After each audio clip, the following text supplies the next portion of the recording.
For those who already know about derma rollers and want to know just which one would be perfect for you and how to use them, then this video would be the right one for you guys. And for those who are still wondering what exactly would this small tool even do, watch the video linked above or in the description below to learn how the magic works.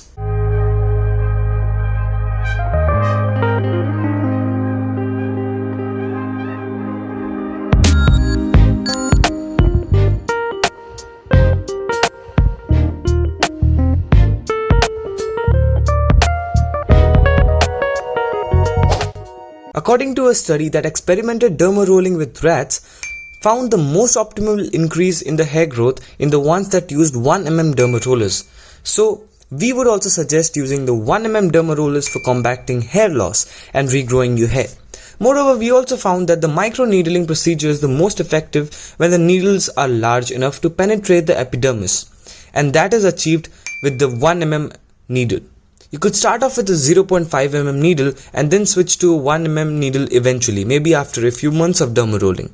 This way, the pain caused by derma rolling would be less. Moreover, after a year or so of consistent derma rolling, you would have achieved 100 times better results than your expectations for sure.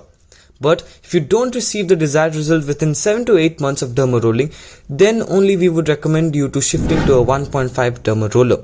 But that would be 1 in a million case. So 1mm would be perfect for you. Any size beyond that and below 0.5 is not recommended for hair growth. Sizes below 0.5 would hardly have any effect on the scalp, and sizes above 1.5 are used for transdermal applications only and could be seriously injurious to your scalp if you use it for your hair regrowth at home. Using a derma roller can be as simple as writing your notes in a lecture, honestly. You just need to focus and enjoy the process. The way I like to use my derma roller is basically by going to and fro vertically, and then to and fro horizontally, and then to and fro diagonally, about 3 to 4 rolls in one direction. Basically, you make an asterisk on each spot on your scalp using your derma roller. Do not roll over your entire head at once, but choose one particular spot in your scalp at a time. And slowly you can cover your entire scalp by repeating the same process again and again and again and again in different spots. It might be time consuming, but honestly it is worth it.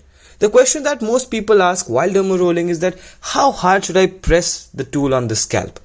So the answer is press it hard enough to feel a tingling sensation, but not so hard that you feel too much pain and cause a lot of bleeding. Small amount of bleeding once in a while, maybe once in a few months is fine. Initially you might also face some bleeding, but that's totally alright. Now once you're done, it's very important to clean your derma roller thoroughly. You could use alcohol to clean it. Basically dip the tip of the derma roller in the alcohol and then dip it in boiling water to completely sterilize it, and then take a clean cloth to pat dry it. Then put it back onto the case until your next use. For me, what I generally do is I take some water in a glass and then pour some Dettol on it, and then dip the tip of the derma roller into it for 2 to 3 minutes.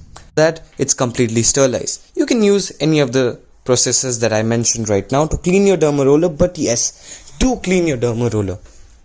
Well, that's it for today, and I hope you have enjoyed the video so far. Now, it's the time to get those glorious hair back for you guys. Go for it, folks, so that your friends say, "Oh, you've got amazing hair, dude."